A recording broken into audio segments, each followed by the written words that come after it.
You're not lazy, I promise. That horrible feeling where you want to get something done, you are trying to get something done and you just can't, that is not laziness. That is something called executive dysfunction, and it's really common for a lot of ADHDers. And I'm not here to try to cure your executive dysfunction. In my personal opinion, based on what I've seen, most ADHDers deal with executive dysfunction their entire lives, but that doesn't mean we have to drown in it forever. It doesn't have to be this bad forever. There are tools, there are strategies, and today I'm gonna walk you through some of those tools and strategies for dealing with executive dysfunction. But first, what exactly is executive dysfunction and how does it work? Well, a lot of us understand executive dysfunction as trouble getting stuff done, trouble starting things, but it's actually so much more than that. There are 8 types of executive functioning. Let's see if I can remember them off the top of my head. They are flexible thinking, working memory, planning and prioritization, organization, task initiation, emotional regulation, impulse control, and self-monitoring. Whew, okay. So those are the 8 types of executive functioning, and they can all go wrong, and they're all interconnected. So if you were listening to that list and you're like, I struggle with all of those. Great, I'm like extra broken. You're not.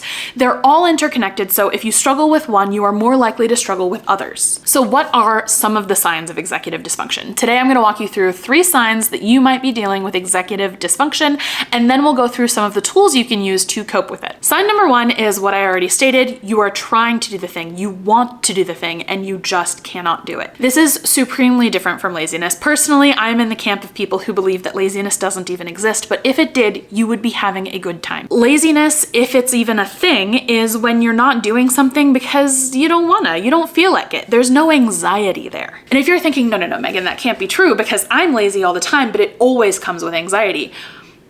I hate to break it to you, but you are probably dealing with a lot of executive dysfunction and are not lazy at all. So let's talk about what this sign feels like in your body. This is going to be different for everyone, but I thought it might be helpful for me to share what this sign of executive dysfunction feels like in my body so that you can maybe start to recognize it in your own. First up is butt sweats. My butt sweats like crazy when I get executive dysfunction because I start to feel overwhelmed and I get anxious about not knowing how to do what I want to do. The second physical sign is that I will start wringing my hands. I pull on my fingers, I twist my fingers. In high school, a lot of people were like, you're literally gonna break your hand. What are you doing? It was a way of coping with anxiety. And the way that this feels in my head is it feels like the task is right there in front of me. I can literally reach out and touch it, except there's an invisible brick wall in between me and the task I want to accomplish. And this brick wall is infinitely long, infinitely tall. There's no way around or over, and I just feel helpless, honestly. But over the years, I have learned that there are ways I can help myself and ways that other people can help me as well. And we will get into those in just a moment. But first, let's talk about sign number 2 that you might be dealing with executive dysfunction, which is task multiplication and or disorientation. Task multiplication and or disorientation is basically when you take a seemingly simple task and it starts to multiply into lots of tasks, or it becomes such a swirling mass of confusion that you have no idea how to actually do the thing. Let me give an example. So let's say you're trying to do your dishes, but in order to do your dishes, you have to clean off some counter space so that you have somewhere to put the clean dishes before you put them away. So you go to clean off the counter and you notice that there's some bills that haven't been paid and you're like, oh crap. So you go to start paying the bills, but then you realize you're out of stamps. So you go to the post office and you're buying stamps and you're in line and you realize you're still wearing your dish gloves. That, my friend, is task multiplication. As for task disorientation, for me, this happens a lot more with digital stuff. I'll just be staring at my computer, looking at a bunch of tabs and thinking, I don't know where to start. I'm not even sure what I was working on. I'm pretty sure I need to write an email, but in order to do that, I think maybe I have to film a video, but I really need to shower before I do that, and I don't really want to shower, so now I don't know what to do. This particular sign of executive dysfunction really taps into the prioritization aspect of executive dysfunction. And I have noticed that while this can absolutely be difficult for ADHDers, it's also really difficult for people who are both autistic and ADHD. This is because a lot of autistic folks really feel drawn to do things in the correct order, in the correct way. And our ADHD and our executive dysfunction makes it hard to know what needs to come first, second, third, fourth, but we feel like if we don't get the correct order figured out, we can't start at all. Finally, sign number 3 that you might be dealing with executive dysfunction is that you tend to be your most productive when you're kind of doing everything sideways. Now, I don't mean like literally tilting your head sideways. I more mean that you can't face the problem head on, because when you face the problem head on, you just get stuck. And so instead you kind of have to like pretend that you're like not interested in the problem. Like, I don't even care. I don't even care. And you like sidle up next to it. Let me see if I can find a more literal way to explain this. When I went to sit down and film this video, for example, I was really struggling to get the executive functioning to do it. And I knew if I just sat down and turned my camera on and started talking, I would feel so stuck and so trapped, and just, it wasn't gonna go well. So instead I kind of like came at the task sideways. I made my little coffee and set it over here on my shelf. I set my camera over here. I just like did it in steps, in spurts, and then I finally was like, okay, I actually feel ready. I think I can sit down and film. Other times, if it's a more digital task, I'll open the tab that I know I need, but then I'll go like goof around in some other tab doing something I totally don't have to be doing right now. I think sometimes my brain just needs room to play before it can get down to work. Look at me, I'm already getting into solutions and whatnot. I promise that's coming up here next. But first, I just want to address one of the most common questions I get asked, and that is, how do I get rid of my executive dysfunction? How do I make it better? How do I live without this huge weight on my shoulders? And look, I'm not here to sugarcoat anything. The truth is, for a lot of ADHDers, this doesn't go away. I know ADHDers who range from in their teens to in their 60s, and all of us deal with executive dysfunction. However, that doesn't mean it has to be this bad forever. It doesn't mean it has to rule your life forever. It doesn't mean that you're going to feel this way forever. There are tools, there are strategies, and I'm gonna teach some of them to you today. So what are some of these magical solutions that I keep talking about? What are we supposed to do about all of this executive dysfunction that keeps us from doing the things we wanna do, the things we know we should do, the things that are gonna lead to a productive and well-rounded and frankly happy life? Because here's the thing, executive dysfunction doesn't just stop you from doing like work and chores, it stops us from doing the stuff we actually enjoy too. I can't tell you how badly I wanna read this huge stack of books over here, and I haven't touched any of them because of executive dysfunction. So let's just dive into the tools. Tool number one is bullet journaling. I bullet journaled for, I think, 2 years straight, and then I had a baby and I have never gotten back into it. I've had more babies since. I have tried several times. Something about it just doesn't really click with my brain anymore, but it worked really well for a solid 2 years. And if you have ADHD, you know how huge it is to have a tool work for you for more than just like 3 weeks.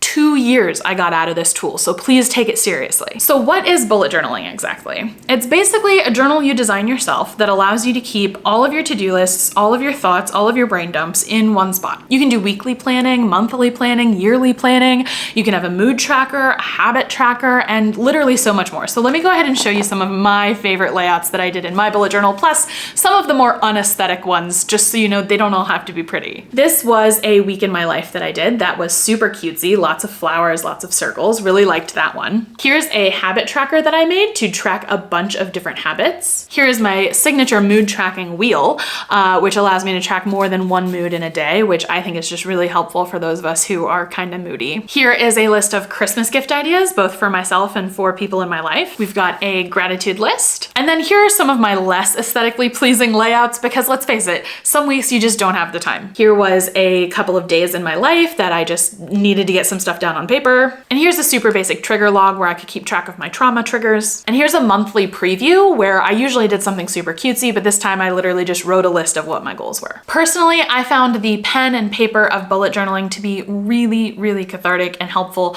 But like I said, after a while, especially after having kids, I just found I didn't have the time to make these cute aesthetic layouts anymore. And without that aspect of it, it really wasn't as appealing to me. I've actually had a really hard time finding like a digital replacement for my bullet journal, something that was really aesthetically pleasing, but also super functional. And that's why I was really happy when the sponsor of today's video, Xtiles, reached out to me. Xtiles is a digital productivity tool that works a lot like a bullet journal. It even has the dotted grid, which just makes my bullet journaling heart so happy. When Xtiles reached out to me, I immediately started playing with the program because I always test things before I recommend them to you guys. And something about X-Tiles really clicked with my brain, and I think I've nailed down why, and I want to show you. So this is what X-Tiles looks like. And basically you've got all of these different spaces. So I've got like my regular stuff, some private things, and then I also actually use this in my business. So this is a dashboard I created for one of my clients. But then within each space, you can create these particular like dashboards and everything. So let me show you how you can create a dashboard specifically for you. So I'm going to make this full width so you can use the whole page.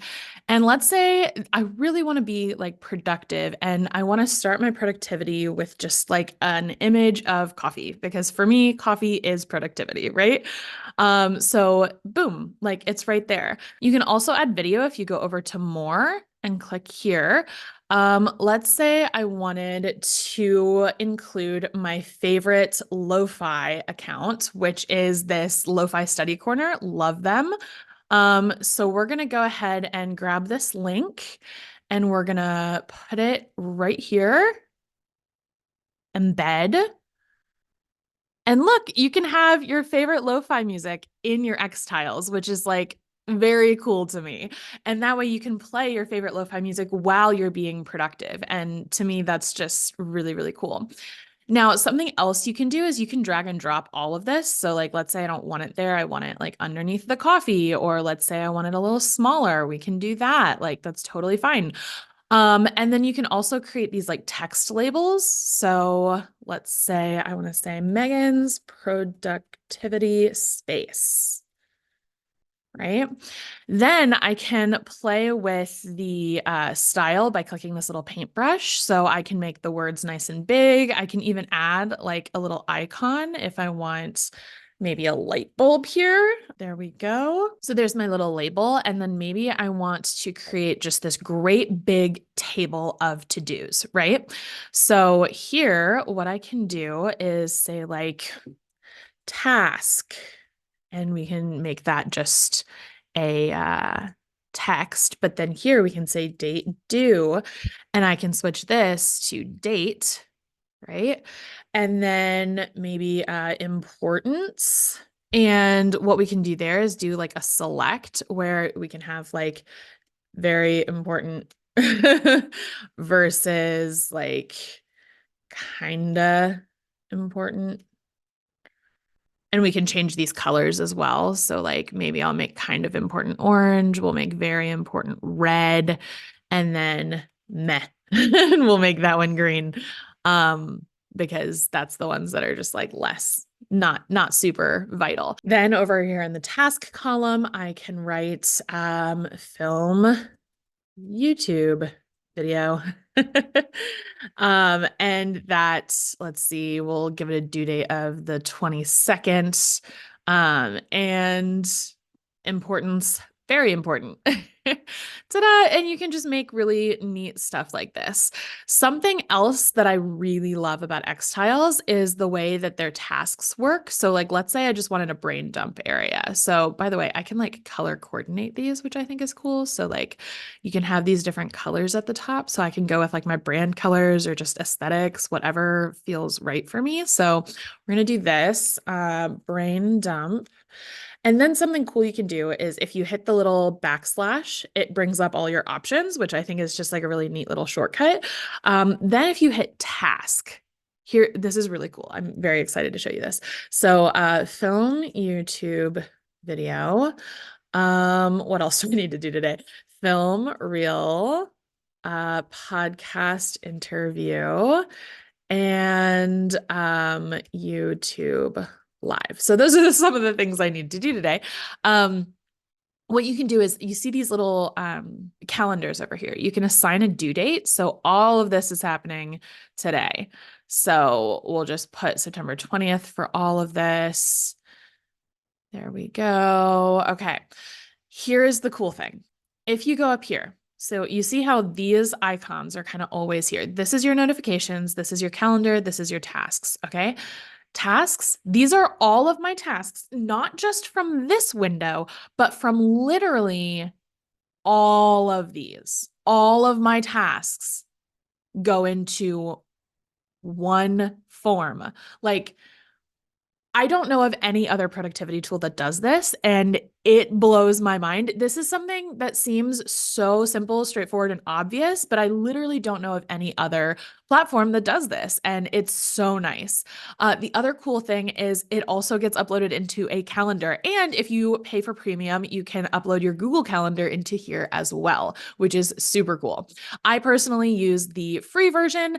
The free version is really robust and has a lot of options, but the premium has some pretty cool stuff as well. So there's all kinds of options when it comes to X Tiles. Now, let's say you were watching me design that and you're like, Megan, I am not a design girly. Like I can't, like I get so overwhelmed when I look at a blank page.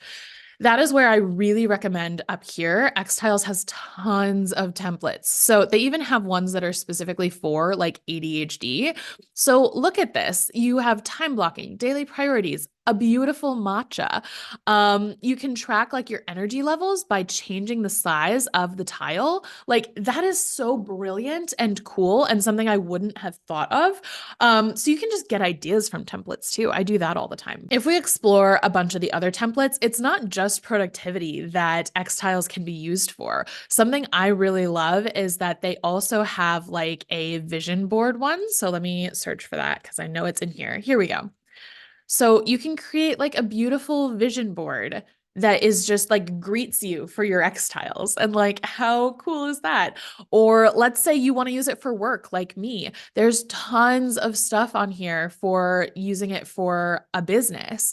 Let's check out some of the most popular ones. I think yearly goals are a little too ambitious for me and my ADHD brain, but I love the idea of a second brain. I think that that's really brilliant and like having everything you need in one area. I feel like you all know me pretty well at this point. You know that I would never recommend a product that I don't personally use and don't personally love. So please trust me when I say X Tiles has been really great for my personal life, for my business, and I absolutely use it on a regular basis. If you've been looking for a digital bullet journal or just something to help keep you more organized with your ADHD brain, the link for X Tiles is in the description. I highly recommend you check it out, and thank you again so much to today's sponsor, X Tiles. Let's say you're not a bullet journal organizational kind of person, right? Let's say you're looking for something different in order to help deal with your executive dysfunction. The next thing I absolutely recommend, tip number 2, is body doubling. Body doubling is basically when 2 or more people get together either in person or virtually and all of them try to be productive at the same time. You do not need to be working on the same stuff. You don't have to be helping each other. You're just being productive in each other's presence. If you're a science nerd, it's kind of like a covalent bond, right? Like you're sharing the productivity, you're sharing an electron. Yeah. There are tons of body doubling services that you can find online, like FocusMate, Cave Day, and more. But you can also just like FaceTime a friend, call your mom. If you and your partner both work from home, you can work in the same room. Body doubling has made such a difference for me. I wish I knew the science behind why in the world it tricks my brain into being productive, but all I know is when I'm in the room with somebody else who's being productive, I feel it's like the barriers just start to sink into the ground and they don't go away, but they're so much lower, right? We were talking about the wall that's like infinitely long and infinitely tall. Body doubling makes it so you can like jump over the wall. And finally, tip number 3 is visual timers. Now, a lot of ADHDers struggle with something that in the past has been called time blindness. Some folks in the blind community have asked the ADHD community to use terms like nonlinear perception of time and stuff like that. So that's what I'm using instead nowadays. But the gist of it is a lot of ADHDers don't perceive time in the way that non-ADHDers do. We don't feel time passing. We don't perceive it. And so sometimes tools like visual timers can help us to perceive time. So how a visual timer works is you can set it for like 20 minutes and this little colorful area appears. And as time passes, that colorful area will shrink so that you have a visual representation of the passage of time so that you can perceive it. And then when it hits the end, very annoying sound, I know, but it can be helpful just to see the time pass. If you catch it right before it hits 0, you can like maybe muffle it or something so that it's less, for the autistic folks among us, that's a little shrill. Now, visual timers help me perceive time, which helps prevent me from being late, but it can also help me get started with things that executive dysfunction is kind of getting in the way for. Oftentimes, I feel like I can't start anything because it feels like it's gonna take hours, and that feels really daunting. So sometimes what I do is I set my visual timer for 5 minutes and I tell myself I'm just gonna do what I can in 5 minutes. Now, here's the thing, you have to really mean it. You can't just use it as a trick, because eventually your brain will learn that it is a trick and it will stop trusting you. When you say work for 5 minutes and then you get a break, you've got to mean it. You got to give yourself a break. Executive dysfunction might be a lifelong issue for ADHDers like you and like me, but that doesn't mean it gets to ruin our lives. We can cope with it in a bunch of different ways. And honestly, just knowing that executive dysfunction is a thing and that it's not laziness can help tremendously. If you want to learn more about the 8 types of executive dysfunction, check out this video. And if you want to check out X-Tiles, check out the link in the description. And I will see you all next time.